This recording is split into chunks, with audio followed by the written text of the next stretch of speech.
hapon. Ayan. Okay. Dito na talaga ako naabutan ng-content.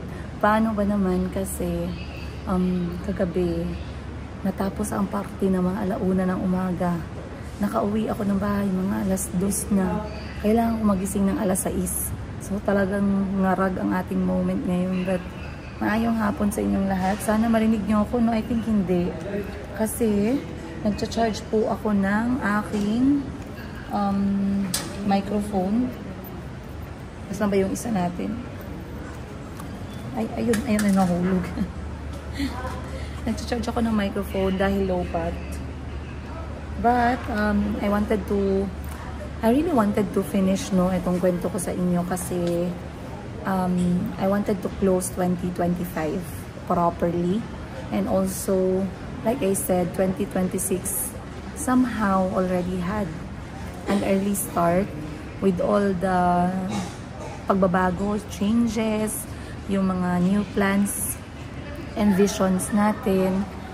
Alam niyo guys, try ko na hindi mag-isip masyado about future. Totoo yan.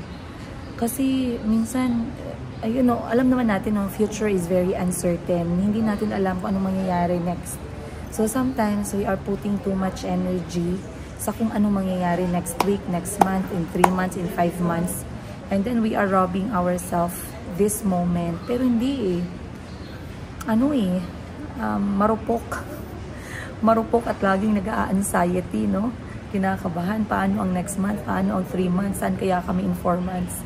So somehow, naging excited ulit tayo, kaya ang 2026, meron na tayong mga naka-line up na mga magagandang happenings, of course, with God's grace na mangyari yan. But time check natin, it is already, I believe, 1 PM. Nasaan ba isang cellphone ko? Ayan. It's 1 PM. No, 2 PM. Ayan, to be exact. At andito ako sa airport. Mamaya gusto ko mag-share sa inyo about dito sa biyahe namin. First international na biyahe ni Miss Joselle, which is Davao hanggang Bangkok, Thailand. Pasensya na din kayo kasi wala ako masyadong boses. Kakasigaw namin kahapon sa Miss Tomboy. But, yeah. Today is a good day. And I wanted to finish up itong kwento natin, para magkaroon na tayo ng closure. At least magkaroon ng closure din sa side ko.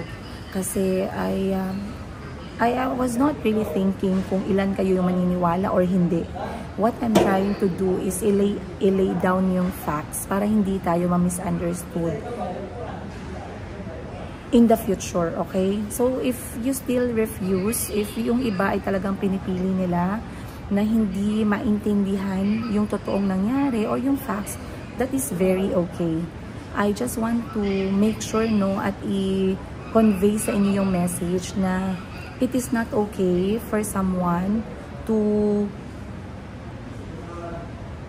gain money and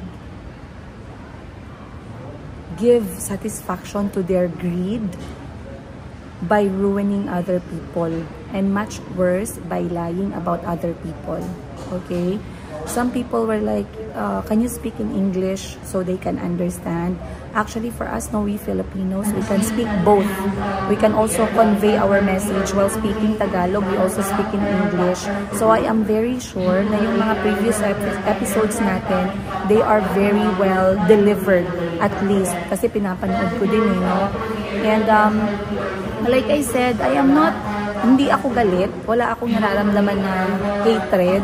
What I feel is a big disappointment. I'm disappointed with Auntie Christine, how she turned out. And also, I am regretting, of course, nasa huli ang pagsisisi. I do regret my actions from the past. Yung pagdala ko sa kanya dito sa Pilipinas, I did regret that. Kasi yung ibang mga ugali ni Auntie Christine, manageable naman siya. Na-manage ko naman. Talagang naglala lang siya ng bongga to the point na meron ng mga physical abuse, meron ng tawag nito, verbal abuse, meron ng emotional abuse, and meron ng financial abuse pagdating sa akin at sa mga anak ko. And mas lumala siya nung nag-decide ako na parang hindi siya spoil ba, yung binigyan na ng space ba, yung napansin niya na hindi ko na siya masyado ginasama sa mga intimate family events, yung hindi ko na siya masyado ginasama sa mga lakad na malalayo. Kasi guys, I find it better pag sinama ko si Miss Giselle, kasi si Miss Giselle talagang gumagalaw, hands-on. So kino-close ko yung tindahan ko, sinasweldohan ko si Miss Giselle pa din, pero to help me with the children. Okay, so si Auntie basically, nagsimula ko siyang iwan talaga sa bahay yung mga last, I believe, last year niya, bago siya umuwi ng Uganda. Mas lumala yung kanyang mga mood swings, mas lumala yung kanyang the way siya mag-communicate sa mga anak ko, mas lumala yung pagtrato niya sa mga bata to the point na meron ng mga physical abuse. And marami na akong instances na nahuli ko siya na nagsisinungaling. And it's not because sinumbong ng anak ko, kundi nakita ng mata ko yung mga traces ng ng pagsisinungaling niya. Again, like I said, you guys, you don't have to believe me, by the way. You can actually hire, Auntie Christine. And Auntie Christine, I feel like, by the way, Auntie Christine, I feel like you don't have any plans to look for a job. Because you know that your job, if you're going to get one there in Uganda, is not going to be the same. The way they're going to treat you is of course going to be different. I'm not sure, of course, if what kind of different, but you know it's going to be different. So I am quite certain that you don't want to look for a new job, and that the only means of money you are going to expect is to make content in your YouTube channel, and also to ask for money from the people who's watching you and believing your lies. Like I said, Auntie Christine, your lies will only take you up to some point. In the end, how much money you're going to get from the people that you have fooled, if you don't know how to manage, if your mindset is wrong, you will always end up asking for money. You will always end up asking for other people to help you. Because I've never seen that mindset, Auntie Christine, for 6 years. Even when I was trying to train you how to sell, I was teaching you how to do business in Uganda, you were not interested. So I hope you're going to manage, if ever people are believing you. And I cannot, control them. It's up to them. They are adults. They have their own decision. But it's not about the money that you get, Auntie Christine. It's about your mindset. And if your mindset is always just to ask, if your mindset is always just to expect that people are going to be there every time you have a problem, especially with money, then that is going to be a mess up very soon. So again, I don't see you looking for a job, and I'm quite certain, and it's okay, because that is the main reason why I taught you YouTube, for you to be able to look for source of income where you don't have to work for other people. But then, like I said, you decided to use the YouTube channel to gain money in a very unexpected and negative and it's just very evil way, to be honest with you. Okay, so anyway, let's go back, guys. Iyan ko lang to, check ko lang. Ayan, recording tayo. Medyo malapit pala ako masyado sa camera. Maglayo-layo naman tayo.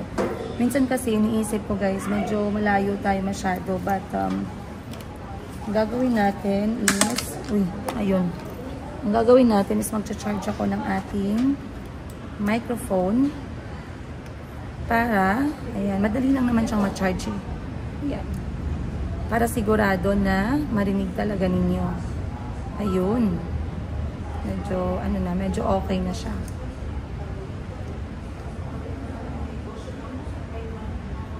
Okay. Tama ba? Kahit parang nakamute tayo. Hello, mic test. Ayun. Okay na. Hello, mic test. Ayan. So, maglalagay ako ng microphone, guys, for you. Kasi nasa airport tayo. So, medyo Mamaya ako na i-vlog yung kasama ko dito sa airport. Ayan. Okay, so I believe yung aking story nag-end sa last episode natin where Kahil came back, no?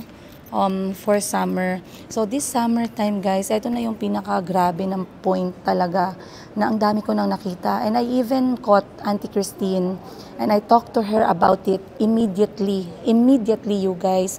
Pero hindi niya binago. And in fact, tinago niya lang behind me kung saan nakita naman ng mga kapatid ko at nakita din ng driver yung ginawa niya. And even Ate Buji, nakita niya yung ginagawa ni Auntie Christine. So maybe I cannot judge, no, kung hindi nila nasabi sa akin kasi nga somehow I tried to defend Auntie Christine for such a long time. Kasi I really couldn't believe na she could actually treat the children that way. Bukod dun sa time na nahuli ko siya, pinagsabihan ko siya agad. So I have certain moments na talagang hindi ko matanggap, guys, na at katulad nga ng word ko, no, sinugod ko talaga siya sa kusina kasi parang sasabog yung dibdib ko pag hindi ko siya nakausap kasi nasaktan ako for my children. Okay. Alam nyo minsan kapag kasi Auntie Christine, no, meron siyang tawag nito, yung mga nagsa-silent siya, moment, yung quiet siya. Hindi ko siya kinukulit eh. Hindi ko siya kinukulit. Nasa point na ako ng buhay ko, guys, na ayoko na magbebe ng tao. To be honest. Bakit? Pagod na ako, guys. Ang dami ko nang iniisip. Imagine, single nanay ako lang lahat nagpo-provide para sa mga anak ko. Araw-araw, gabi-gabi, bago ako matulog pagkagising ko, ang tumatakbo sa isipan ko, yung gastos sa bahay, tubig, kuryente, pagkain, pampaaral sa mga anak ko, requirements nila sa school, ang negosyo, pampasahod sa mga employees, ang allowance ni Auntie Christine, ang allowance ng mga anak niya pambayad sa apartment, sobrang dami. Ang dami-dami kong iniisip talaga. Wala akong time na mag-asikaso ng emotional. Wala akong masyadong tinatry ko, pero pag sobra na, pag liability ka na sa oras ko, it's not something na I want to have sa buhay ko. Lalo na ngayon na single nanay na ako, guys. That's why, yan din siguro yung reason, no, kung bakit hindi ako nagka-interest na pumasok sa relasyon now on the 3rd year na single nanay ako. Kasi hindi ko nakikita yung sarili ko na nag-aabala pa na magbigay ng emotional effort, financial effort. Bukod kay Auntie Christine, siya na yung huli. Financial effort, emotional effort, ayan, physical effort sa kahit na sino kasi pagod na ako. Wala akong ibang masabi sa inyo, guys. Yan lang, pagod na ako. Pagod ako physically, pagod ako mentally, pagod ako emotionally, pagod na din ako financially. Okay, maybe hindi nyo nakikita, pero pagod na ako, guys. Kapoy kaayo, guys. Kapoy kaayo gyud, as in. Sa Bisaya pa, no? Sa Ilonggo pa, parte, kita nakakapoy, guys. Bahala, hambal nyo. Oh. Bahala, damo ka mo hambal. Basta kapoy, gid ya. Diba? So ngayon, may mga times na nahuli ko si Auntie Christine, no, na manipulate niya si Calby. Other than yung mga panahon na nagagalit na si Auntie kasi hindi ko na siya masyadong sinasama, ang galit niya, inaano niya kay Calby kino-communicate niya kay Calby. In short, instead na yung anak ko, maintindihan yung buhay ko as ako lang yung breadwinner sa aming lahat sa bahay, nagkakaroon ng resentment si Calby and it hurts me so much. It gives me so much pain, by the way. Kasi syempre, alam mo yon yung I am hoping ba na kino-communicate ko sa mga anak ko araw-araw na ganito ang trabaho ni mama. Kasi ako lang yung nagpo-provide sa atin lahat. Paano yung gatas nyo? Paano yung pagkain nyo? Tinapay nyo? Kanin natin? Paano yung bahay? At first, okay pero habang tumatagal, lalo na nagkaroon na ng resentment si Auntie Christine, mas hinihila niya palayo yung mga bata sa akin. And hindi, kasi mas mataas yung oras ng mga bata sa kanya. Ibig sabihin, talagang na-manipulate niya si Calby. Alam niyo ba saan ko nabanda na si Calby na na-manipulate niya? Merong mga nag-comment na napansin nila, no? Kung paano na-manipulate ni Auntie Christine yung mga bata. Maliban dun sa mga latest upload niya na nasa kotse, tapos yung mga bata parang robot. Okay?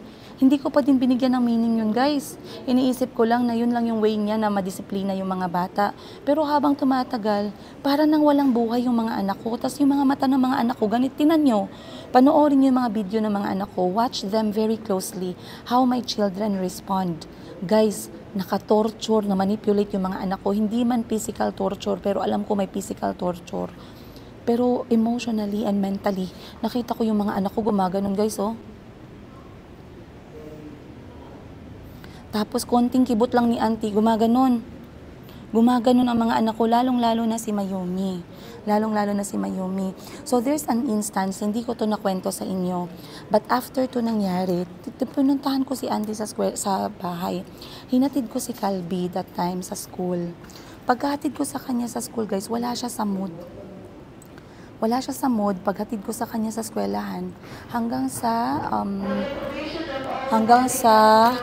dumating kami sa classroom. Ang lungkot-lungkot niya na para siyang natatakot. And then alam nyo guys, pagdating sa eskwelahan, kinausap ko si Calby talagang eye to eye. Sabi ko, Calby, what's wrong anak? Sabi ko ganun. Sabi niya sa akin, ma'am, sabi niya, parang maiyak siya. Auntie Christine, gumanon siya. May sinusumbong siya sa akin about kay auntie. Sa sobrang sama ng loob ko guys, hindi ako nagtagal, nagpaalam ako agad. Auntie Christine, you abused my children mentally, emotionally, physically, especially during the times that I started giving you special treatment because you were becoming entitled. You know that, auntie. I talked to you in the kitchen a lot of times because I knew and I noticed what you did with my children. Umuwi ako agad, nagmaneho ako guys. Pagdating ko ng bahay, diretso ako kusina. Sabi ko, auntie, what did you tell to Calby? He's feeling bad, he's about to cry. He did not tell me anything, but he told me something is wrong. Sabi ko, Auntie Christine, my children are going to school. I want them to have fun in school. I want them to make good memories. I don't want them to go to school feeling bad and feeling hurt and feeling pain.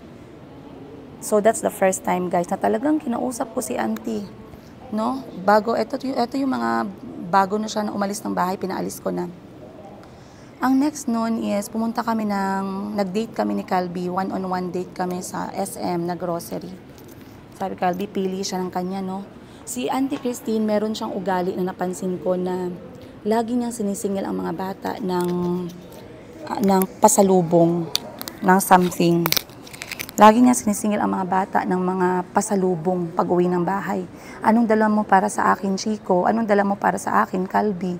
Hindi nga ako nagaganyan sa mga anak ko kasi alam nila ang status ng finances namin.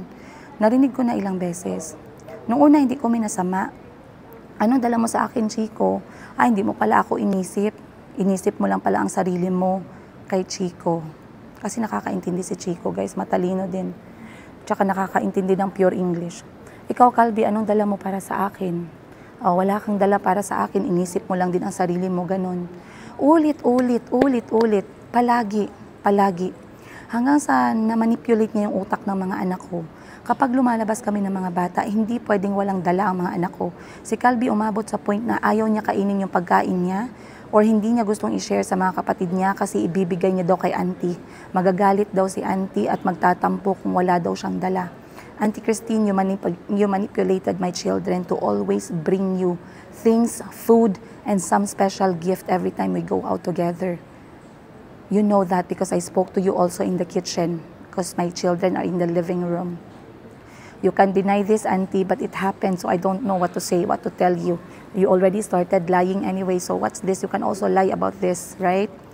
So ngayon, sabi ko sa kanya, pumunta kami ng SM ni Calby. Sabi ni Calby sa akin, tapos na kaming mag-grocery para sa kanya, para sa mga kapatid niya. Sabi niya, pagdating malapit sa may counter, ma'am, bigyan natin si Auntie Christine ng something. Ano? Sabi ko, anak, very tight ang budget ni mama. Madami naman akong binili. May kape, may tinapay. Hindi daw yung ganun.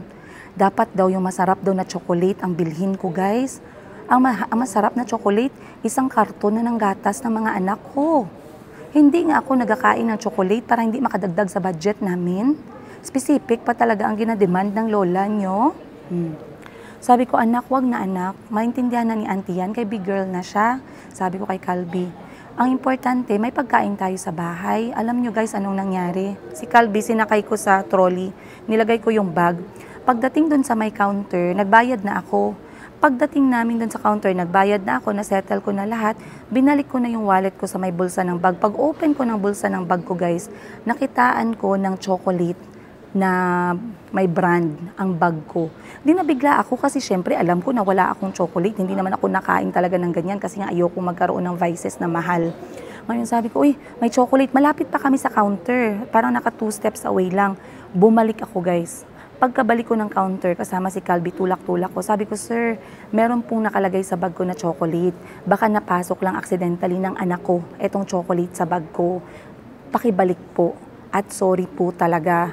Kasi yung anak ko nakaupo eh. Normally kasi may instances na may hawak yung bata tapos sometimes katulad ni Mayumi or ni Chico nahuhulog kasi yung bag nakasabit lang or nakalagay lang dun sa baba kung saan sila nakaupo sa may trolley.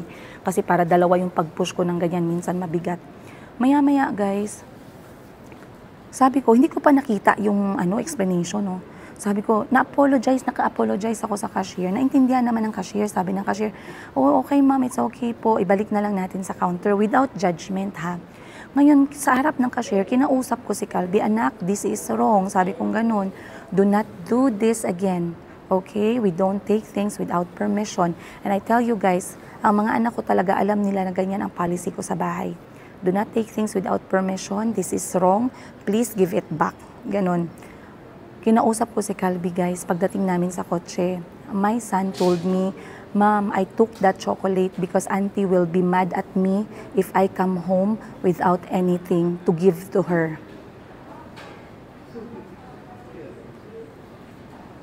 Ang galit ko habang nagdadrive ako pa uwi, hindi ko maintindihan. The result of manipulation mentally to my children resulted into something that I could have regretted my whole life. Arriving sa bahay, kinausap ko si auntie diretso. Hindi ako nag-unpack. Sabi ko, auntie, you know what happened today? Nakinig siya sa akin. Tinawanan niya lang ako, guys, pero seryoso ako talaga, ganito yung mukha ko. Auntie, you know what happened today? Sabi ko ganito. Check ko lang. Ayan. Sabi ko sa kanya, wait. Ayan. Sabi ko sa kanya, this thing happened in the counter. Kwento ko. Sabi ko, auntie, don't do that to my children. Don't force them to give you something because they are doing things that is not acceptable, because they are scared of you, because you're telling them about you being disappointed, about you being very sad, about you not being happy because my kids are only thinking for themselves. You are telling my children things that make them think of doing, nagre-resulta ng paggawa ng mga bagay na hindi pwede. Hindi na naulit yun, you guys. Never. Hindi na naulit.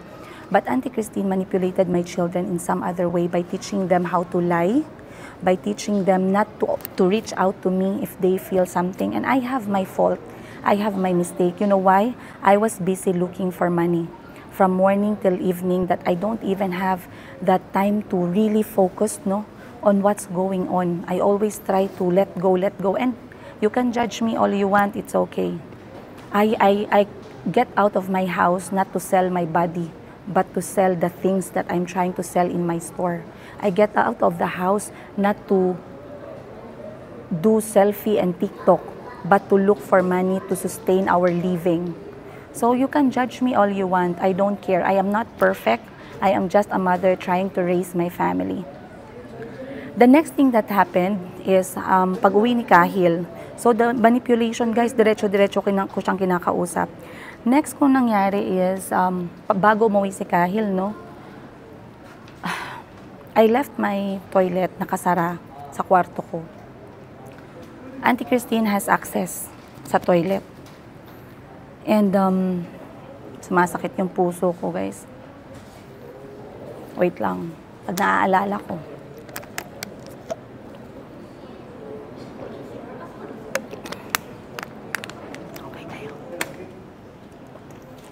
So ngayon, sabi ko, auntie, may iniwan ako sa toilet ko, pinasok ko sa may balde. Please don't let the children go there, kaya baka matapon, may sabon. Sabi niya sa akin, okay, princess. Pag uwi ko ng bahay, lahat ng nasa balde natapon sa floor ng toilet. Wala na yung mga binabad ko. Nagtaka ako kasi kung sinabihan ko si auntie, paano to mangyayari? Talagang nakalat, guys, sa floor. So nagtanong ako, sabi ko, Calby, did you play in my toilet? Sabi ko ganun. Did you play in my toilet, anak? Kasi bata lang, pwesto siblong yung mga ano gagawa nun eh. Sabi ko, sarado yung mga toilet kasi mga bata baka malunod, ganito, ganyan. Alam niyo anong sabi sa akin ng anak ko? Ma'am, I put the things in the bucket, in the floor. Kaya I was washing Mayumi's bambam. Calby was 5, Mayumi was 1. Ang balde mataas pa kay Mayumi. Hinuhugasan ni Calby ang puwet ni Mayumi.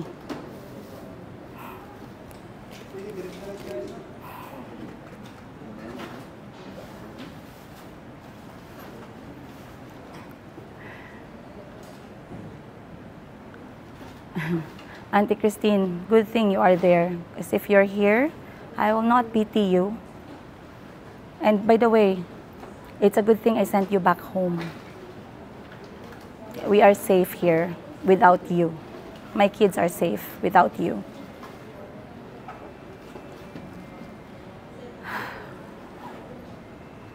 Kinausap ko si Auntie Christine, you know what she told me while looking in my eyes. That was the time na sunod-sunod na yung pagsisinungaling niya, no? Talagang nakatutok sa mata ko.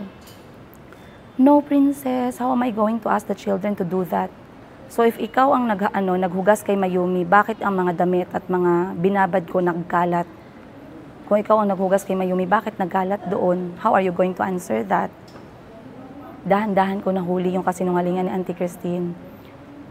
Si Calby, nakita ko din guys, mga bata ang inuutusan niya sa mga bagay na hindi pa nila kaya, na dapat dahan-dahan muna.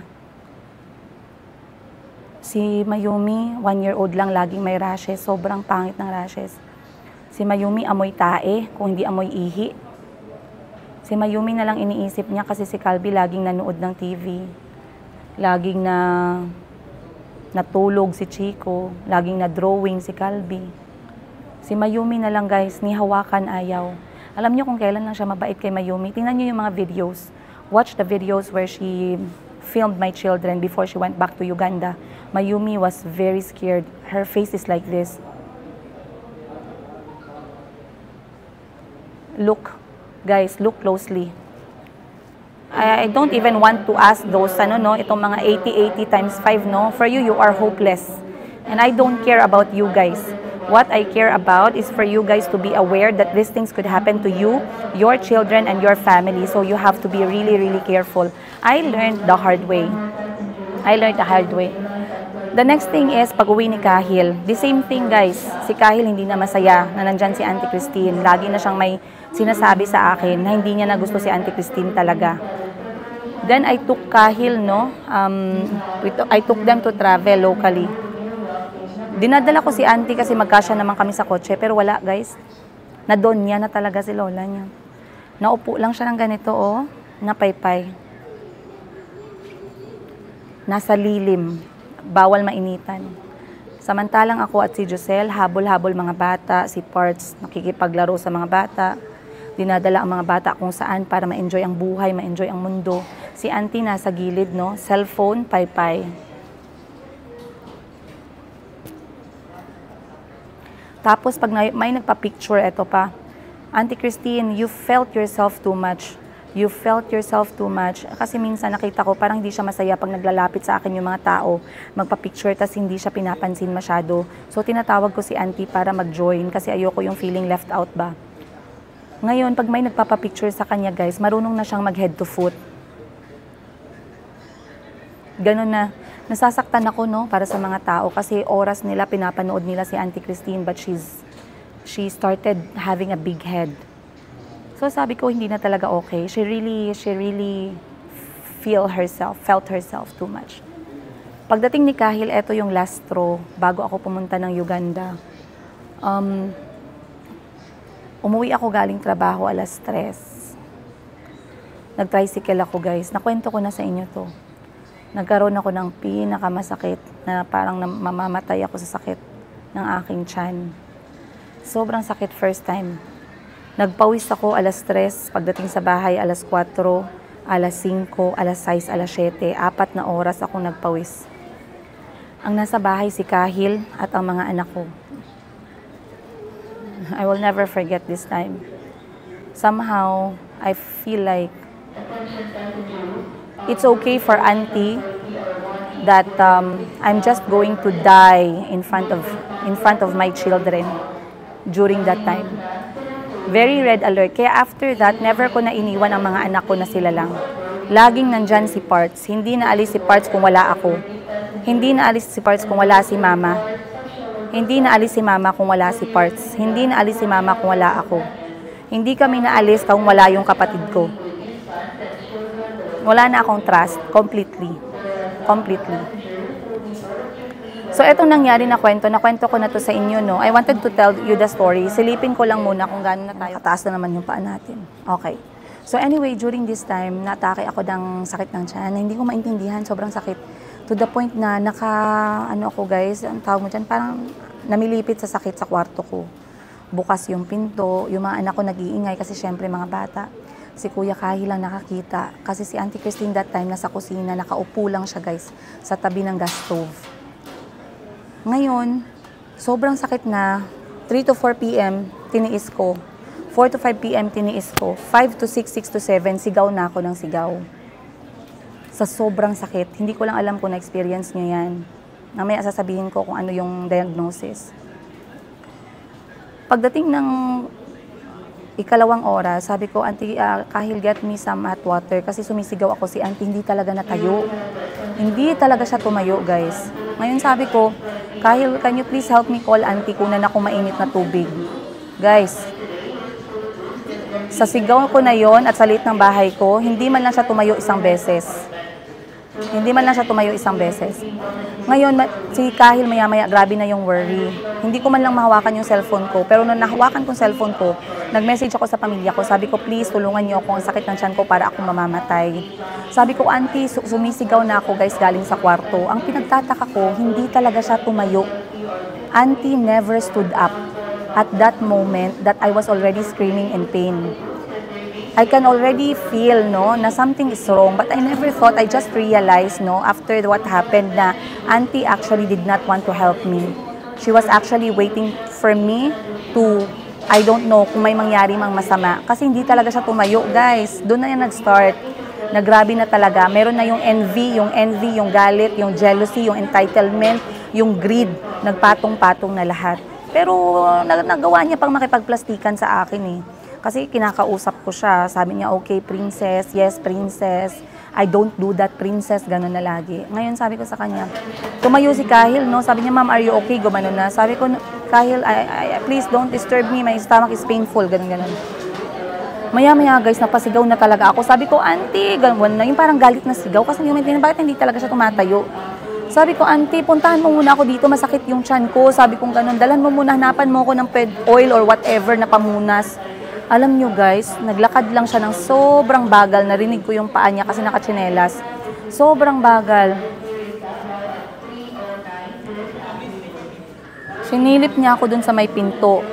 Alam nyo guys, tumayo lang siya sa pinto. Alam nyo, sabi sa akin, I did not see anything. Gumanon lang siya.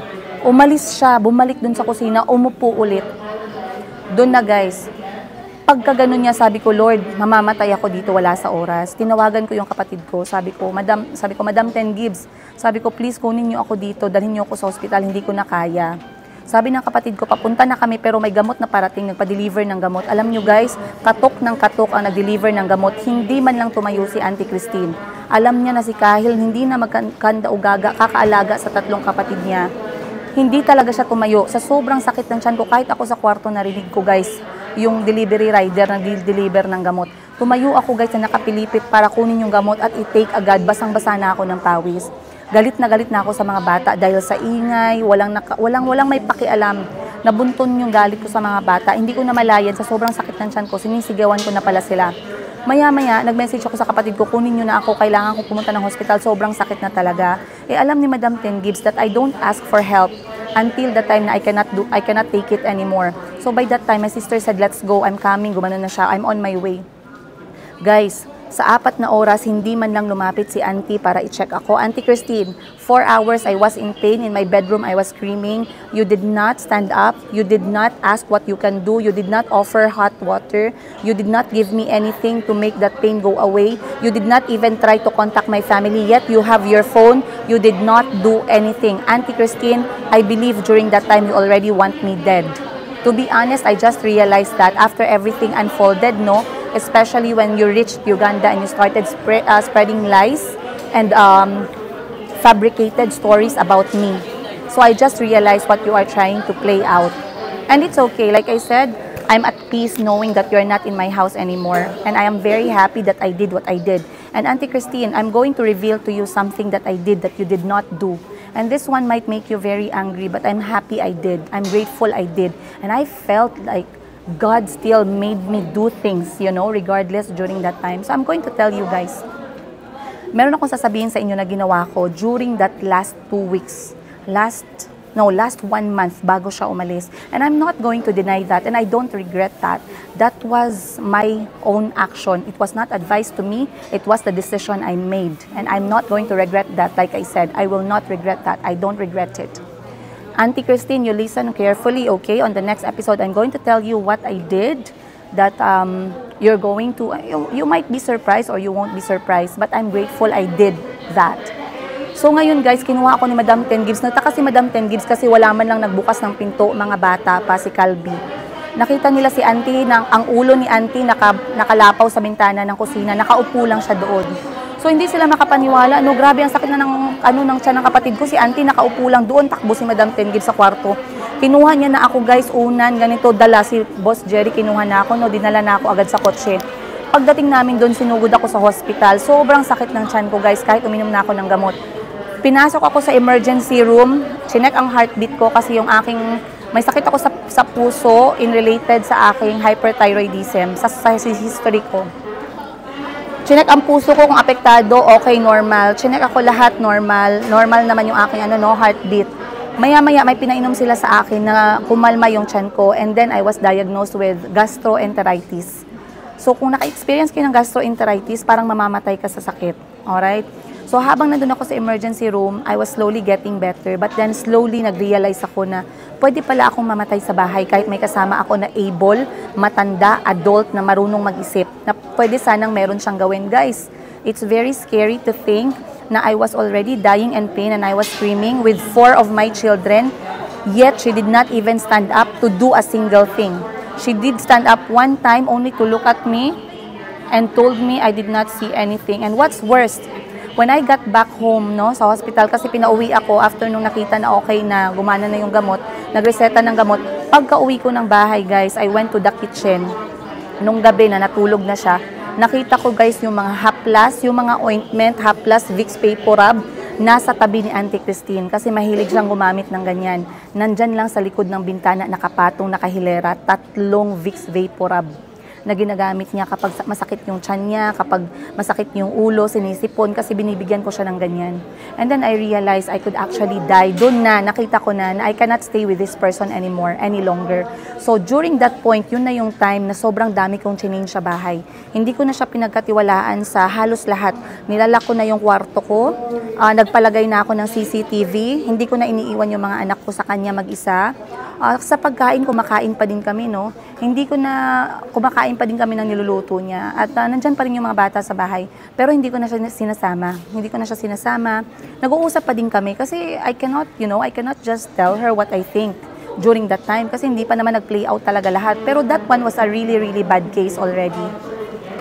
And then what happened next is, hindi ko siya kinausap. By the way, hindi ko siya kinausap after that. Kinausap ko lang siya yung mga auntie, give this medicine, auntie, this milk, auntie, instructions lang kapag umaalis ako for work, to look for money. Pero yung talagang usap na conversation, hindi ko na siya kinakausap talaga. And then, maya-maya, sabi ko, auntie, sabi ko sa kanya, auntie, maglalabas kami ng mga bata, pupuntahan kami na holiday. Ikaw nang tatao sa bahay. Hindi ko na siya dinala. By the way, kasi ang dinala ko that time, I took my mom that time Kasi sabi ko, wala eh, ang laki niya, sorry but this is facts, malaki siya, hindi na kami magkaasar sa kotse. Dinala ko ba si Miss Joselle during this time? Yes, dinala ko si Miss Joselle, na alaala ko, kasi pareho kaming nagka-diarrhea sa dagat during that time. Miss Joselle, I remember. Ngayon sabi ko sa kanya, wait, okay, lipat ko lang yung charger, no? Ngayon sabi ko sa kanya, si Miss Joselle yung dadalhin ko kasi hindi ko na talaga siya mapagkatiwalaan, guys. Madam na talaga ang lola niya. Tapos wala na talaga akong trust during that time. So sabi ko, auntie, may lakad kami ng mga bata. Sabi kong ganun. Alam niyo na sinabi ko sa kanya, I just want to do this for Kahil kasi he's going back sa Thailand na. When Kahil leaves, I want to talk to you one-on-one. Ito yung mga moments na pag-uusap na talagang mahaba. Nangyari na to sa amin ni auntie in 6 years. Siguro mga 2-3 beses. Ang isang beses is yung parang na-depress siya, na talagang nag-sit down talk kami. Then ikalawang beses yung sa mga anak ko kay Calby. Ikatlo na to. Sabi ko, auntie, gusto ko mag-usap tayo. Pagbalik ko galing sa holiday kasama si Kahil at mga anak ko. I want to talk to you. Let me just make sure Kahil goes back home. Kasi overwhelmed ako sa responsibility ko kay Kahil. And then Kahil pumunta kami ng holiday. And then, nagkwento si Madam Tengives, no? Madam Tengives told our friends na Auntie Christine is not a safe space for you. She's not a safe person to be with anymore. I saw that you were shouting and screaming in pain, but when I arrived to your house to pick you up, to take you to the hospital, she did not even manage to stand up and help you with the things. She doesn't care. Gumano na yung kapatid ko, guys. And the kids are screaming. Wala pang kain ang mga bata. So ngayon sabi ko sa kanya, okay, punta muna tayo ng holiday, tinapos namin yun. Hinatid ko muna si Kahil sa airport, then nakaalis na si Kuya Kahil. And then, a day after umalis si Kuya Kahil, I called Auntie Christine sa bedroom. Doon kami nag-usap. Doon nagsimula na kinausap ko siya, na gusto ko na siyang pauwiin this same month. Maghahanap ako ng pera para pauwiin siya. Lumuhod si Auntie para magmakaawa na wag siyang pauwiin ulit. Okay? Lumuhod siya, umiyak, nagmakaawa, nag-sorry siya. Ang dami niyang sinabi. Ako, nagsabi din ako sa kanya na, auntie, I cannot stay with you anymore. To be honest with you, I cannot look at you in the eyes anymore. Ginanon ko siya. You know why, auntie? I just realized that I can actually die in front of my children while you are watching. Ginanon ko siya, guys. Lumuhod si Auntie Christine, umiyak, nagmakaawa. She asked me to not let her go back sa Uganda. She begged me to let her stay. And I'm going to tell you guys more of this story. Dito na din nagsimula yung pagpunta ko ng Uganda. But again, I went to Uganda na wala na akong tiwala sa kanya. Lahat ng CCTV kompleto na sa bahay. Lahat ng tao naka-assign na sa bahay. Hindi ko na siya inassign sa mga anak ko. And that even made Auntie Christine feel even more angrier. Meron siyang responsibility pero sa kusina. Pero minimake sure na yung mga anak ko laging safe. Lagi silang may tumitingin sa kanila. Laging nakikita kung anong ginagawa ng mga anak ko. And I'm going to tell you guys, meron pang mga episode, no? Sa next natin na episode, ikikwento ko sa inyo, meron pang mga episode na talagang physically abused ang mga anak ko. And, like I said, I am very confident of where I am standing at. And like I said, I'm going to repeat this in this episode.